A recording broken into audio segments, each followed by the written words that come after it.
സത്യം സത്യമായി അരുളിയ തിരുവചനം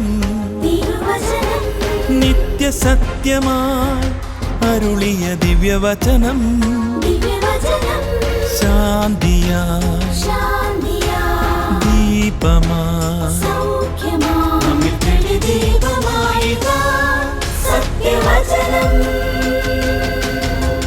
വിടുതലായി രക്ഷയായി സത്യവചനം സത്യം സത്യമാ സത്യം സത്യമാ സത്യം സത്യമാ സത്യം സത്യമാ.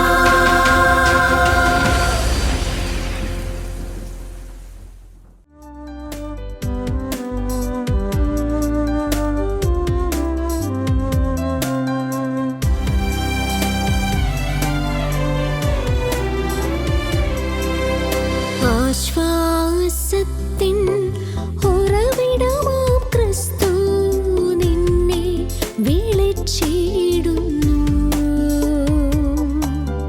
നിന്നെ വിളിച്ചിടുന്നു. ആശ്വാസത്തിൻ ഉറവിടമാം ക്രിസ്തു നിന്നെ വിളിച്ചിടുന്നു. നിന്നെ വിളിച്ചിടുന്നു.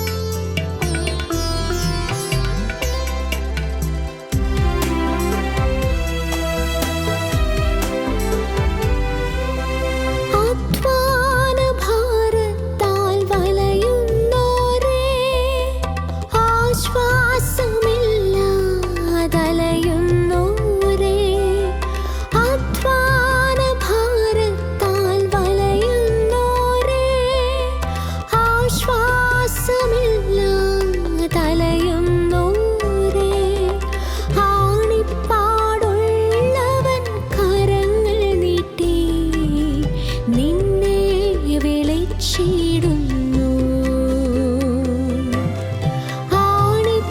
ആണിപ്പാടുള്ളവൻ കരങ്ങൾ നീട്ടി നിന്നെ വിളിച്ചിടുന്നു.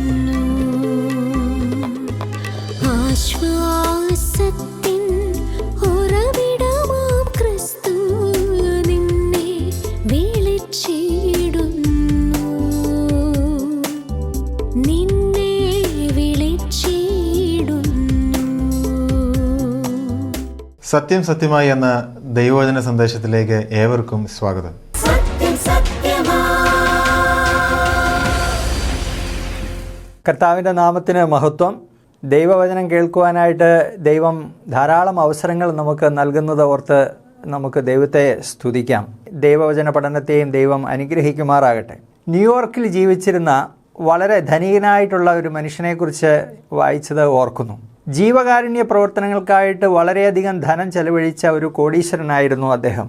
ഒരിക്കൽ അദ്ദേഹം കടക്കിണിയിൽ അകപ്പെട്ടിട്ട് അത് വീട്ടുവാൻ നിവൃത്തിയില്ലാത്തത് മൂലം ആത്മഹത്യ ചെയ്ത ഒരു വ്യക്തിയെക്കുറിച്ചുള്ള വാർത്ത വായിക്കുവാനായിട്ട് ഇടയായിത്തീർന്നു. ഈ കോടീശ്വരനായ മനുഷ്യൻ ആ വാർത്ത വായിച്ചു. അദ്ദേഹത്തിന് വളരെ സങ്കടം തോന്നി. അദ്ദേഹം ഒരു തീരുമാനമെടുത്തു. തൻ്റെ പട്ടണത്തിലുള്ള കടക്കിണിയിൽ അകപ്പെട്ടിരിക്കുന്ന ആളുകളുടെയൊക്കെയും കടങ്ങൾ സൗജന്യമായിട്ട് വീട്ടിൽ കൊടുക്കുവാനായിട്ടുള്ള ഒരു തീരുമാനമാണ് ഈ കോടീശ്വരൻ എടുത്തത്.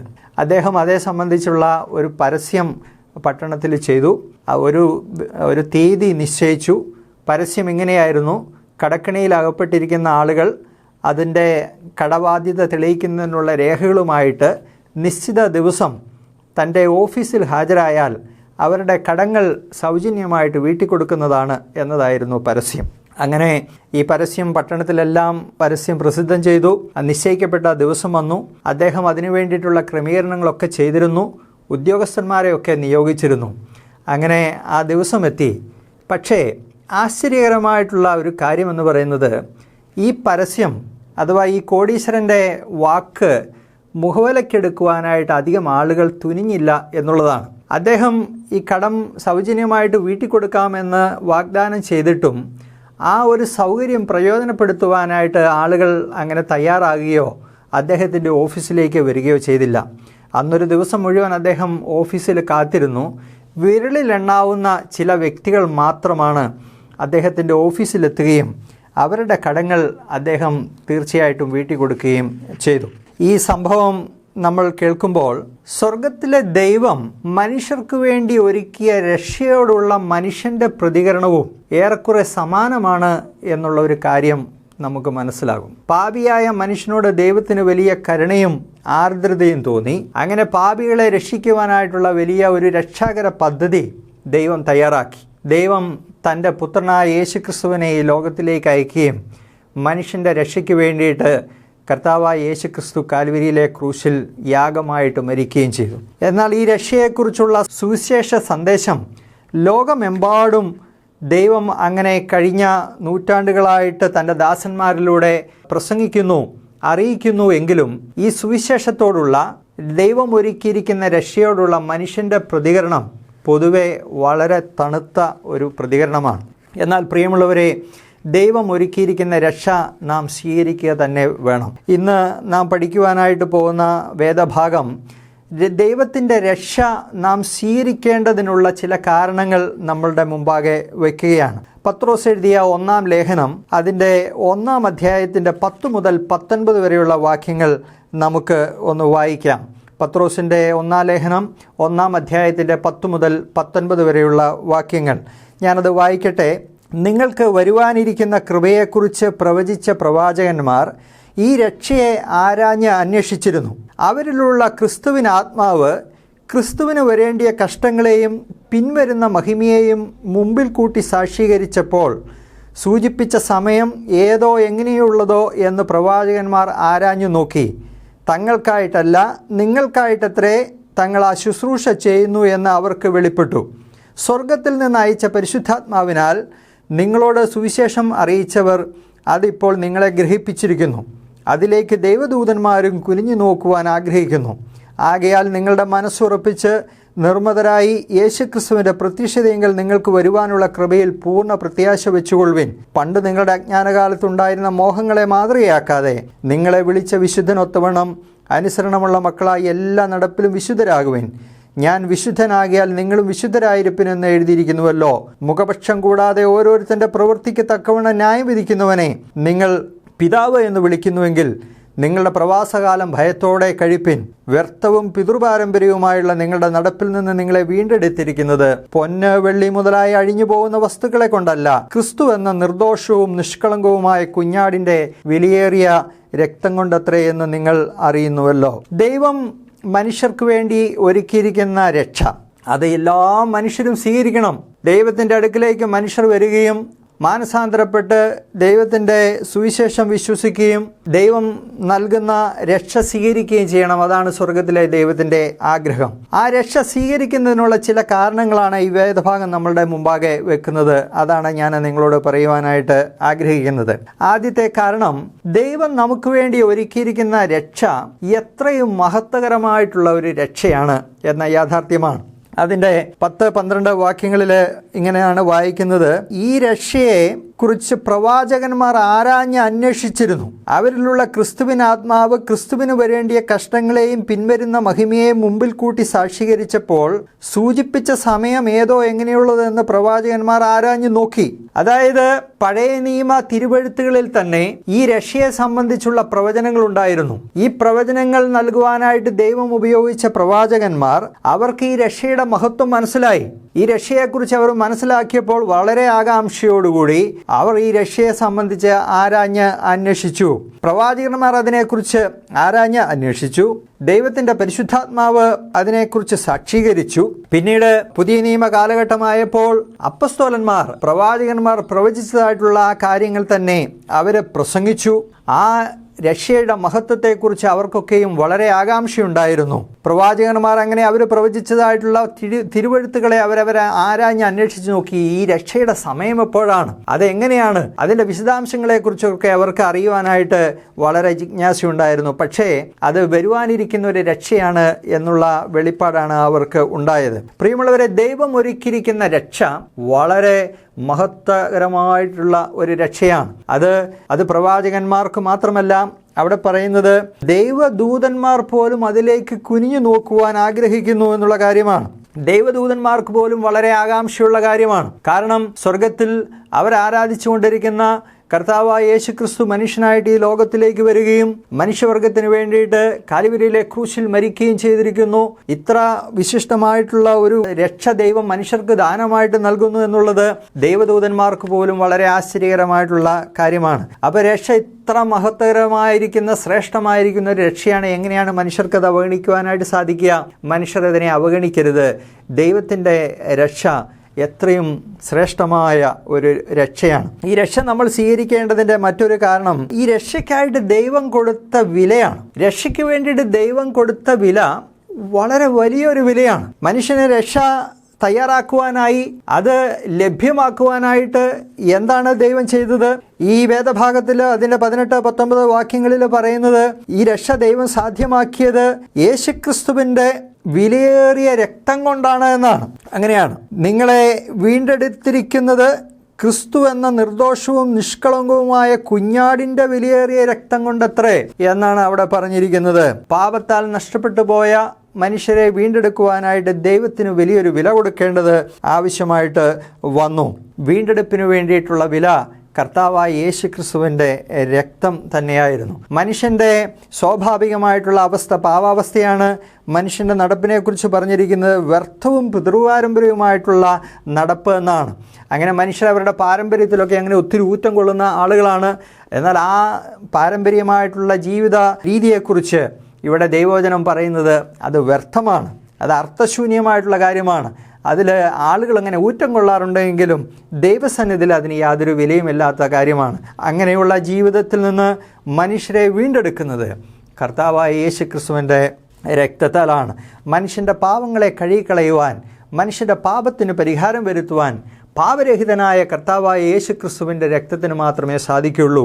യേശുക്രിസ്തു കാൽവരിയിലെ ക്രൂശിൽ അങ്ങനെ യാഗമായപ്പോൾ യേശു തൻ്റെ പാപരഹിതമായിട്ടുള്ള രക്തമാണ് അവിടെ ചിന്തിയത്. ആ രക്തത്താലാണ് പാപികളുടെ പാപങ്ങൾ കഴുകി കളയപ്പെടുന്നത്.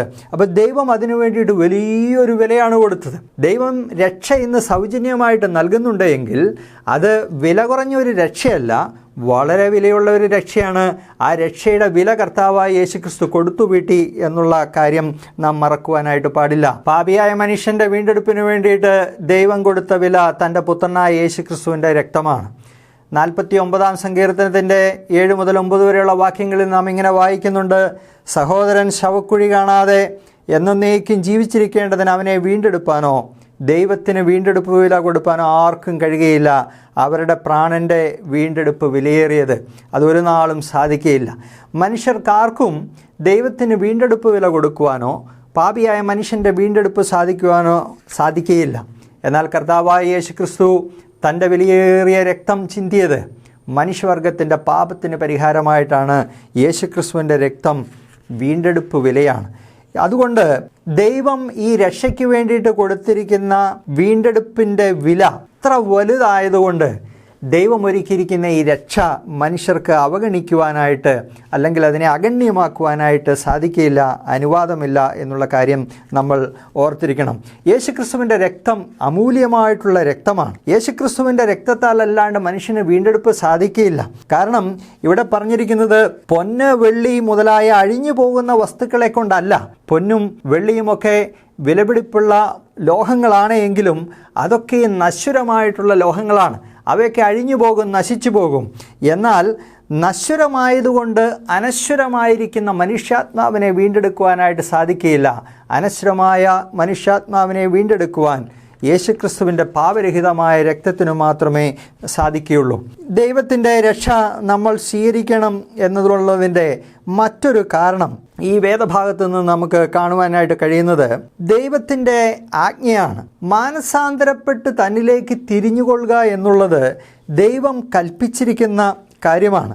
നമ്മളിവിടെ വായിക്കുമ്പോൾ ഇങ്ങനെയാണ് പറയുന്നത്, ആകയാൽ നിങ്ങളുടെ മനസ്സുറപ്പിച്ച് നിർമ്മതരായി യേശുക്രിസ്തുവിൻ്റെ പ്രത്യക്ഷതയെങ്കിൽ നിങ്ങൾക്ക് വരുവാനുള്ള കൃപയിൽ പൂർണ്ണ പ്രത്യാശ വച്ചുകൊള്ളുവിൻ. പണ്ട് നിങ്ങളുടെ അജ്ഞാനകാലത്തുണ്ടായിരുന്ന മോഹങ്ങളെ മാതൃകയാക്കാതെ നിങ്ങളെ വിളിച്ച വിശുദ്ധനൊത്തവണ്ണം അനുസരണമുള്ള മക്കളായി എല്ലാ നടപ്പിലും വിശുദ്ധരാകുവിൻ. ദൈവം മനുഷ്യരോട് കൽപ്പിക്കുന്നതായിട്ടുള്ള കാര്യം മനുഷ്യൻ്റെ പഴയ അജ്ഞാനകാലത്തുണ്ടായിരുന്ന ജീവിത രീതികളെയൊക്കെയും വെടിഞ്ഞ് അവൻ സുവിശേഷം വിശ്വസിച്ച് ദൈവത്തിലേക്ക് തിരിയണം എന്നുള്ള കാര്യമാണ്. മനുഷ്യർക്ക് ദൈവസന്നിധിയിൽ അല്ലെങ്കിൽ യാതൊരു വിധത്തിലുള്ള ഒഴിവുകഴിവും ലഭിക്കുന്ന കാര്യമല്ല. നിങ്ങളുടെ മനസ്സ് ഉറപ്പിച്ച് എന്ന് പറയുമ്പോൾ നിങ്ങളങ്ങനെ സുബോധമുള്ളവരായി ഈ കാര്യത്തെക്കുറിച്ച് വ്യക്തമായ ഒരു തീരുമാനമെടുക്കേണ്ടത് ആവശ്യമാണ് എന്നുള്ളൊരു ധ്വനി അവിടെ ഉണ്ട്. മനുഷ്യർക്ക് യാതൊരു തീരുമാനവുമില്ലാതെ അല്ലെങ്കിൽ രക്ഷയെ സംബന്ധിച്ചുള്ള തീരുമാനം അങ്ങനെ അനിശ്ചിതമായിട്ട് നീട്ടിക്കൊണ്ടുപോകുവാനായിട്ടുള്ള അനുവാദമില്ല. നിങ്ങളുടെ മനസ്സ് ഉറപ്പിച്ച് നിങ്ങൾ ഒരു തീരുമാനമെടുക്കണം. എന്താണ്? പണ്ടത്തെ ജീവിത രീതി അതേപോലെ തുടരുവാനായിട്ട് ദൈവമാർക്കും അനുവാദം നൽകുന്നില്ല. ദൈവത്തിന് മനുഷ്യരോട് കൽപ്പിക്കുവാനായിട്ടുള്ള കാര്യം മാനസാന്തരപ്പെട്ട് തന്നിലേക്ക് തിരിഞ്ഞുകൊള്ളുക എന്നുള്ള കാര്യമാണ്. ദൈവം വിശുദ്ധനാണ്. ദൈവം വിശുദ്ധനായിരിക്കുന്നത് പോലെ തന്നെ മനുഷ്യർ വിശുദ്ധിയിൽ ജീവിക്കണമെന്നാണ് ദൈവം ആഗ്രഹിക്കുന്നത്. അങ്ങനെ ദൈവം മനുഷ്യർ വിശുദ്ധിയിൽ ജീവിക്കുവാനായിട്ടുള്ള ക്രമീകരണമാണ് ചെയ്തിരിക്കുന്നത്. പാപിയായ മനുഷ്യൻ അവൻ്റെ പാപവഴികളെ വിട്ടുതിരിയണം. പാപിയായ മനുഷ്യൻ കർത്താവായ യേശുക്രിസ്തുവിൻ്റെ അടുക്കിലേക്ക് വരണം. പാപങ്ങൾ യേശുക്രിസ്തുവിനോട് ഏറ്റുപറയണം. യേശുക്രിസ്തുവിൻ്റെ രക്തത്താൽ അവന് പാപങ്ങൾക്ക് കഴുകലുണ്ട്, ശുദ്ധീകരണമുണ്ട്. അങ്ങനെ ശുദ്ധീകരണം പ്രാപിച്ച് യേശുക്രിസ്തുവിനാൽ വീണ്ടെടുക്കപ്പെട്ടവരായി ദൈവമക്കളായി വിശുദ്ധിയോടുകൂടി ജീവിക്കുവാനായിട്ട് മനുഷ്യർക്ക് സാധിക്കും. അതാണ് ദൈവം ഒരുക്കിയിരിക്കുന്ന രക്ഷ. അതാണ് ദൈവം മനുഷ്യരോട് കൽപ്പിക്കുന്നതായിട്ടുള്ള കാര്യം എന്ന് പറയുന്നത്. അതുകൊണ്ട് ദൈവത്തിൻ്റെ ആജ്ഞയെ മനുഷ്യന് അഗണ്യമാക്കുവാനായിട്ട് സാധിക്കില്ല. അത് വളരെ ഗൗരവമുള്ള കാര്യമാണ്. സർവാധികാരിയായിരിക്കുന്ന സർവത്തിനും അധികാരിയും സർവത്തിൻ്റെയും ന്യായാധിപനുമായിരിക്കുന്ന ദൈവം നമ്മളോട് ആജ്ഞാപിച്ചിരിക്കുന്ന കാര്യങ്ങളെ എങ്ങനെയാണ് അവഗണിച്ച് കളയുവാനായിട്ട് മനുഷ്യർക്ക് സാധിക്കുന്നത്? അങ്ങനെ ചെയ്യുവാനായിട്ട് പാടില്ല. വീണ്ടും ഇവിടെ നമുക്ക് കാണുന്ന ഒരു കാര്യം, ദൈവം മുഖപക്ഷം കൂടാതെ ന്യായം വിധിക്കുന്ന ഒരു ദൈവമാണ് എന്നുള്ള കാര്യം അവിടെ പറഞ്ഞിട്ടുണ്ട്. അവിടെ 17-ാമത്തെ വാക്യത്തിൽ നാം വായിക്കുന്നത്, മുഖപക്ഷം കൂടാതെ ഓരോരുത്തൻ്റെ പ്രവൃത്തിക്ക് തക്കവണ്ണം ന്യായം വിധിക്കുന്നവനെ നിങ്ങൾ പിതാവ് എന്ന് വിളിക്കുന്നുവെങ്കിൽ നിങ്ങളുടെ പ്രവാസകാലം ഭയത്തോടെ കഴിപ്പിൻ എന്നാണ്. ദൈവത്തിൻ്റെ സന്നിധിയിൽ മുഖപക്ഷമില്ല. വിശുദ്ധ ബൈബിൾ വെളിപ്പെടുത്തുന്ന ഒരു കാര്യമുണ്ട്, ദൈവം ന്യായാധിപതിയാണ്. ദൈവം സകല മനുഷ്യരെയും ന്യായം വിധിക്കും. ഒരുപക്ഷെ മനുഷ്യർ ഇപ്പോൾ അവർക്ക് ഇഷ്ടമുള്ളതുപോലെയൊക്കെ പാപവഴികളിൽ ജീവിക്കുവാനായിട്ട് മുതിരുന്നതിൻ്റെ ഒരു കാരണം ഉടനടി ദൈവം ശിക്ഷിക്കുന്നില്ലല്ലോ എന്നുള്ള ഒരു ചിന്തയായിരിക്കാം. എന്നാൽ ബൈബിൾ വ്യക്തമാക്കുന്ന ഒരു കാര്യം, നിശ്ചയമായും ഒരു ന്യായവിധിയുണ്ട്. ന്യായവിധിക്ക് വേണ്ടിയിട്ട് ഒരു ദിവസം ദൈവം നിശ്ചയിച്ചിട്ടുണ്ട്. ദൈവം ന്യായം വിധിക്കുമ്പോൾ ദൈവത്തിന് മുഖപക്ഷമില്ല. വലിയവരെന്നോ ചെറിയവരെന്നോ ഉള്ള വ്യത്യാസങ്ങളില്ല. ആര് തെറ്റ് ചെയ്താലും ദൈവത്തിൻ്റെ നീതിയുള്ള ന്യായവിധിക്ക് അവർ വിധേയരാകേണ്ടതായിട്ട് വരും. അപ്പോൾ മുഖപക്ഷം കൂടാതെ ന്യായം വിധിക്കുന്ന ഒരു ദൈവമാണ് ദൈവമെന്ന് നിങ്ങൾക്കറിയാമെങ്കിൽ, അങ്ങനെയുള്ളൊരു ദൈവത്തെയാണ് നിങ്ങൾ പിതാവ് എന്ന് വിളിക്കുന്നതെങ്കിൽ എന്ത് ചെയ്യണം? നിങ്ങളുടെ പ്രവാസകാലം ഭയത്തോടെ കഴിപ്പിനെന്ന് പറഞ്ഞിരിക്കുകയാണ്. ദൈവത്തെ ഭയപ്പെടുക എന്നുള്ളത് മനുഷ്യർ ചെയ്യേണ്ടതായിട്ടുള്ള കാര്യമാണ്. ദൈവത്തെ ഭയപ്പെടാതെ കൊണ്ട് ജീവിക്കുവാനായിട്ട് മനുഷ്യർക്ക് അനുവാദമില്ല. അങ്ങനെ ദൈവത്തെ ഭയപ്പെടാതെ ഏതെങ്കിലുമൊക്കെ രീതിയിൽ മനുഷ്യൻ ജീവിച്ചാൽ തീർച്ചയായിട്ടും മനുഷ്യൻ ദൈവത്തിൻ്റെ ന്യായവിധിക്ക് വിധേയനാകേണ്ടതായിട്ട് വരും. ദൈവത്തെക്കുറിച്ച് മനുഷ്യർക്കുള്ള കാഴ്ചപ്പാടുകളൊക്കെ വളരെ വികലമായിട്ടുള്ള കാഴ്ചപ്പാടുകളാണ്. പലരും വിഗ്രഹങ്ങളെ ദൈവമായിട്ട് ആരാധിക്കുന്ന ആളുകളാണ്. മറ്റനേകരും ആൾ ദൈവങ്ങളുടെ പിന്നാലെ പോകുന്ന ആളുകളാണ്. അവരുടെയൊക്കെ ദൈവസങ്കല്പങ്ങൾ അത് വികലമാണ് എന്നത് ഒരു യാഥാർത്ഥ്യമാണ്. എന്നാൽ ദൈവം, അതേ സകലത്തെയും സൃഷ്ടിച്ചവനായ ദൈവം, സകലത്തെയും പരിപാലിക്കുന്നവനായിട്ടുള്ള ദൈവം, സകലത്തിൻ്റെയും അധിപതിയായിട്ടുള്ള ദൈവം നീതിമാനായ ദൈവമാണ്. ദൈവത്തിന് അങ്ങനെ പാപത്തെ വെച്ച് പുറപ്പിക്കുവാനായിട്ട് സാധിക്കില്ല. ദൈവം നിശ്ചയമായിട്ടും പാപത്തെ ന്യായം വിധിക്കുക തന്നെ ചെയ്യും. അതുകൊണ്ട് പ്രിയമുള്ളവരെ, ദൈവത്തിൻ്റെ ഭയാനകമായിട്ടുള്ള ന്യായവിധിയിൽ മനുഷ്യൻ ചെന്ന് വീഴാതിരിക്കുവാൻ ഉള്ള ഒരേ ഒരു മാർഗം അവരിപ്പോൾ തന്നെ മാനസാന്തരപ്പെട്ട് ദൈവം നൽകുന്ന രക്ഷ സ്വീകരിക്കുക എന്നുള്ളതാണ്. ദൈവം നൽകുന്ന വാഗ്ദാനം അതാണ്. ദൈവം തൻ്റെ കരുണയിൽ മനുഷ്യർക്ക് വേണ്ടിയിട്ട് രക്ഷാമാർഗമൊരുക്കിയിരിക്കുന്നു. രക്ഷയ്ക്ക് വേണ്ടിയിട്ടുള്ള ആഹ്വാനം ഇന്ന് സകല മനുഷ്യരോടും നടത്തുകയാണ്. മാനസാന്തരപ്പെട്ട് തന്നിലേക്ക് തിരിഞ്ഞുകൊള്ളുക. ഇതിപ്പോൾ ദൈവത്തിൻ്റെ കൃപയുടെ സമയമാണ്. ദൈവം തൻ്റെ കൃപയാൽ മനുഷ്യരെ രക്ഷിക്കുന്ന കാലമാണ്. സകല മനുഷ്യരും അതുകൊണ്ട് എന്താണ് ചെയ്യേണ്ടത്? സുവിശേഷത്തോട് ക്രിയാത്മകമായിട്ട് പ്രതികരിക്കണം. അതാണ് ദൈവം നമ്മിൽ നിന്ന് ആഗ്രഹിക്കുന്നതായിട്ടുള്ള കാര്യം. ഇങ്ങനെ ബൈബിളിലെ മറ്റൊരു വാക്യം പറയുന്നത്, ഇത്ര വലിയ രക്ഷ ഗണ്യമാക്കാതെ പോയാൽ നാം എങ്ങനെ തെറ്റിയൊഴിയും എന്നുള്ള ഒരു ചോദ്യമാണ്. അതായത് ദൈവം ഒരുക്കിയിരിക്കുന്ന ഇത്ര മഹത്വകരമായിട്ടുള്ള രക്ഷ മനുഷ്യനതിനെ മുഖവിലക്കെടുക്കുന്നില്ലെങ്കിൽ, മനുഷ്യൻ അത് സ്വീകരിക്കുവാനായിട്ട് വിമുഖത കാണിക്കുന്നുവെങ്കിൽ അവർക്ക് ദൈവത്തിൻ്റെ സന്നിധിയിൽ ന്യായവിധി ദിവസം നിൽക്കുമ്പോൾ എന്ത് ന്യായമാണ് പറയുവാനായിട്ടുള്ളത്? ദൈവം മനുഷ്യനെ ന്യായം വിധിക്കുമ്പോൾ മനുഷ്യർക്കാർക്കും ദൈവസന്നിധിയിൽ ഒരു പ്രതിവാദവും പറയുവാനായിട്ട് ഉണ്ടാകുകയില്ല. കാരണം എല്ലാ മനുഷ്യർക്കും മാനസാന്തരപ്പെടുവാനായിട്ടുള്ള സമയം ദൈവം തൻ്റെ കരുണയിൽ അനുവദിച്ചു കൊടുക്കുകയാണ്. പ്രിയമുള്ളവരെ, അതുകൊണ്ട് ഈ സുവിശേഷത്തോടുള്ള നിങ്ങളുടെ പ്രതികരണം എങ്ങനെയാണ് എന്നത് വളരെ പ്രധാനപ്പെട്ട കാര്യമാണ്. ദൈവം ഒരുക്കിയിരുന്ന ഈ രക്ഷ നിങ്ങൾ അവഗണിച്ച് കളയരുതേ. ആ മഹത്വകരമായിട്ടുള്ള രക്ഷ നിങ്ങൾ സ്വീകരിക്കുക തന്നെ ചെയ്യണം. കർത്താവായ യേശുക്രിസ്തുവിൽ വ്യക്തിപരമായിട്ട് വിശ്വസിച്ച ഒരു വ്യക്തിയാണോ താങ്കൾ? കർത്താവായ യേശുക്രിസ്തുവിൻ്റെ സന്നിധിയിലേക്ക് വന്ന് പാവങ്ങൾ യേശുക്രിസ്തുവിനോട് ഏറ്റുപറഞ്ഞിട്ടുള്ള ഒരു വ്യക്തിയാണോ നിങ്ങൾ? കർത്താവായ യേശുക്രിസ്തുവിൻ്റെ രക്തത്താൽ ശുദ്ധീകരണം പ്രാപിച്ച വീണ്ടെടുക്കപ്പെട്ട ഒരു വ്യക്തിയാണോ താങ്കൾ എന്നത് പരിശോധിച്ച് നോക്കുക തന്നെ വേണം. അതെ, ഇന്ന് യേശുക്രിസ്തുവിൻ്റെ അടുക്കിലേക്ക് വന്ന് അത് പാപങ്ങളെക്കുറിച്ച് അനുദപിച്ചുകൊണ്ട് യേശുക്രിസ്തുവിനോട് പാപങ്ങൾ ഏറ്റുപറയുന്ന ഏതൊരു വ്യക്തിക്കും കർത്താവായ യേശുക്രിസ്തു പാപമോചനം നൽകുകയാണ്, രക്ഷ നൽകുകയാണ്. അതുകൊണ്ട് യേശുക്രിസ്തുവിലൂടെ ദൈവം നൽകുന്ന ഇത്ര മഹത്വകരമായ ശ്രേഷ്ഠമായിട്ടുള്ള രക്ഷ നിങ്ങൾ സ്വീകരിക്കണം, ദൈവത്തിൻ്റെ മക്കളായി തീരണം എന്ന് ഞങ്ങൾ നിങ്ങളെ പ്രബോധിപ്പിക്കുകയാണ്. ദൈവത്തിൻ്റെ വചനം പറയുന്നത്, കർത്താവായ യേശുക്രിസ്തു നൽകുന്ന വാഗ്ദാനം അങ്ങനെയാണ്, വിശ്വസിക്കുന്നവർക്ക് നിത്യജീവനുണ്ട്. എന്നാൽ വിശ്വസിക്കാത്തവരോ അവർ ജീവനെ കാണുകയില്ല, ദൈവക്രോധം അവരുടെ മേൽ ഉണ്ട് എന്നുള്ളതാണ്. വിശ്വസിക്കുന്നുവെങ്കിൽ, യേശുക്രിസ്തുവിൽ വിശ്വസിക്കുന്നുവെങ്കിൽ, യേശുക്രിസ്തുവിലൂടെ ഈ രക്ഷ സ്വീകരിക്കുന്നുവെങ്കിൽ ന്യായവിധിയില്ല, വിശ്വസിക്കുന്നവർക്ക് ന്യായവിധിയില്ല. അതുകൊണ്ട് യേശുക്രിസ്തുവിലൂടെ ദൈവം നൽകുന്ന ഈ രക്ഷ സ്വന്തമാക്കി ദൈവത്തിൻ്റെ മക്കളായിട്ട് നിങ്ങൾ അനുഗ്രഹകരമായിട്ടുള്ള ജീവിതം നയിക്കണമേ എന്ന് അപേക്ഷിക്കുന്നു. അതിന് ദൈവം നിങ്ങളെ പ്രാപ്തരാക്കട്ടെ. ദൈവനാമം മഹത്വപ്പെടുമാറാകട്ടെ.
വർഷങ്ങൾക്ക് മുമ്പ് ദൈവത്തിന്റെ പുത്രനായിരിക്കുന്ന യേശുക്രിസ്തു ഭൂമിയിലേക്ക് വന്ന് മനുഷ്യന്റെ പാപത്തിന്റെ പരിഹാരത്തിന് വേണ്ടിയിട്ടുള്ള പ്രാശ്ചിത്തയാഗം, പാപപരിഹാര ബലി ക്രൂശിൽ കഴിച്ചു. ആ ക്രൂശ് മരണത്തിൽ വിശ്വസിക്കുന്നതാണ് മനുഷ്യന് സ്വർഗത്തിൽ പോകുവാനും നിത്യജീവൻ പ്രാപിക്കുവാനുമുള്ള ഏക വഴി എന്നാണ് ദൈവവചനത്തിലൂടെ നമ്മൾ കേട്ടുകൊണ്ടിരുന്നത്. മനുഷ്യന് ആത്മരക്ഷ പ്രാപിക്കുന്നതിനെ സംബന്ധിച്ച് ഇന്ന് മനുഷ്യന്റെ കാഴ്ചപ്പാടുകൾ എന്തൊക്കെയാണ്? സൽപ്രവൃത്തികളിൽ ആശ്രയിക്കുന്നവരുണ്ട്, അതുപോലെ പാരമ്പര്യങ്ങളിൽ ആശ്രയിക്കുന്നവരുണ്ട്, കൂദാശകളും മരണത്തിന് ശേഷമുള്ള പരിഹാരക്രിയകളിലും ആശ്രയിക്കുകയും പ്രത്യാശ വച്ചിരിക്കുകയും ചെയ്യുന്ന മനുഷ്യരുണ്ട്. എന്നാൽ ഈ വിഷയങ്ങളിലൊക്കെയാണ് നിങ്ങൾ പ്രത്യാശ വച്ചിരിക്കുന്നത്, നിങ്ങൾ ആശ്രയിക്കുന്നത് എങ്കിൽ നിത്യജീവൻ അല്ലെങ്കിൽ സ്വർഗരാജ്യം എന്നുള്ളത് നമുക്ക് എപ്പോഴും ഒരു അന്യമായിരിക്കുന്ന വിഷയമായിരിക്കും. നിങ്ങൾ വാസ്തവമായി സ്വർഗരാജ്യം ആഗ്രഹിക്കുന്നുവെങ്കിൽ, നിത്യജീവന്റെ അവകാശിയായി തീരുവാൻ ആഗ്രഹിക്കുന്നുവെങ്കിൽ കർത്താവായ യേശുക്രിസ്തുവിലേക്ക് വരിക. കർത്താവായ യേശുക്രിസ്തു പാപത്തിന്റെ പരിഹാരത്തിന് വേണ്ടി കഴിച്ച കാൽവരി ബലിയിൽ വിശ്വസിക്കുക എന്നുള്ളതാണ് മനുഷ്യന് രക്ഷയ്ക്ക് വേണ്ടി ദൈവം മനുഷ്യന് നൽകിയതായിരിക്കുന്ന രക്ഷാകര പദ്ധതി എന്നുള്ളത്. അതുകൊണ്ട് ഞങ്ങളെ കേൾക്കുന്ന പ്രിയ സ്നേഹിതരെ, കർത്താവായ യേശുക്രിസ്തുവിന്റെ കാൽവരി ബലിയിൽ വിശ്വസിക്കുക. കർത്താവെ, അങ്ങ് മരിച്ചത് എൻ്റെ പാപത്തിന് വേണ്ടിയിട്ടാണ്, ഞാൻ അനുഭവിക്കേണ്ട ശിക്ഷയാണ് എനിക്ക് പകരമായി കർത്താവ് അനുഭവിച്ച് തീർത്തത് എന്ന് വിശ്വസിക്കുകയും ഹൃദയത്തിൽ അംഗീകരിക്കുകയും ചെയ്താൽ നിങ്ങളുടെ വിശ്വാസം രക്ഷയ്ക്കായി തീരുകയും ചെയ്യും. ആ നിലയിൽ വിശ്വസിക്കുവാൻ, രക്ഷിക്കപ്പെടുവാൻ, ദൈവമക്കളായി തീരുവാൻ ദൈവം നിങ്ങളെല്ലാവരെയും സഹായിക്കുമാറാകട്ടെ. നമുക്ക് പ്രാർത്ഥിക്കാം. ഞങ്ങളെ സ്നേഹിക്കുന്ന സ്വർഗീയ നല്ല പിതാവേ, കർത്താവിൻ്റെ ആശ്ചര്യകരമായിരിക്കുന്ന സ്നേഹത്തിനായി നന്ദിയോടെ സ്തോത്രം. അവിടുത്തെ പുത്രനും ഞങ്ങളുടെ രക്ഷിതാവുമായിരിക്കുന്ന യേശുക്രിസ്തുവിനെ ഈ ഭൂമിയിലേക്ക് ഒരു ദാസനായി അവിടെ നയിക്കുകയും മനുഷ്യവർഗത്തിന്റെ പാപത്തിന്റെ പരിഹാരത്തിനായിട്ടുള്ള ആ പ്രാശ്ചിത്ത യാഗം കർത്താവായ യേശുക്രിസ്തുവിലൂടെ നിവർത്തിക്കുകയും ആ യേശുക്രിസ്തുവിലുള്ള വിശ്വാസത്താൽ രക്ഷ കർത്താവ് ഒരുക്കുകയും ചെയ്തുകൊണ്ട് നന്ദിയോടെ സ്തോത്രം. കർത്താവെ, കർത്താവായ യേശുക്രിസ്തുവിൽ വിശ്വസിക്കുവാൻ, രക്ഷ പ്രാപിക്കുവാൻ ഇന്ന് വചനം കേട്ട എല്ലാ പ്രിയപ്പെട്ടവരെയും കർത്താവെ അവിടുന്ന് സഹായിക്കണമേ. അങ്ങിൽ വിശ്വസിക്കുവാൻ ആവശ്യമായിരിക്കുന്ന കൃപ അവിടുന്ന് പകരണമേ.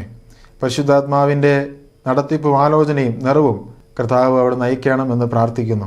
കഷ്ടങ്ങളിലും പ്രയാസങ്ങളിലും ദുഃഖത്തിലുമായിരിക്കുന്ന പ്രിയ ഹൃദയങ്ങളിൽ അവിടുന്ന് പ്രവർത്തിച്ച് യഥാർത്ഥമായിരിക്കുന്ന സന്തോഷത്തിലേക്കും മാനസാന്തരത്തിലേക്കും ജീവിതത്തിൻ്റെ രൂപാന്തരങ്ങളിലേക്കും കർത്താവ് നയിക്കണമേ എന്ന് പ്രാർത്ഥിക്കുന്നു. പ്രാർത്ഥന കർത്താവ് കേട്ടതുകൊണ്ട് സ്തോത്രം. യേശുക്രിസ്തുവിൻ്റെ വിലയേറിയ നാമത്തിൽ തന്നെ ആമേൻ. ഈ വചന സന്ദേശം നിങ്ങൾക്ക് അനുഗ്രഹമായി എന്ന് ഞങ്ങൾ വിശ്വസിക്കുന്നു. നിങ്ങളുടെ വിലപ്പെട്ട അഭിപ്രായങ്ങളും നിർദ്ദേശങ്ങളും പ്രാർത്ഥനാവശ്യങ്ങളും ഞങ്ങളെ അറിയിച്ചാലും ഞങ്ങൾ നിങ്ങൾക്ക് വേണ്ടി പ്രാർത്ഥിക്കുന്നതായിരിക്കും.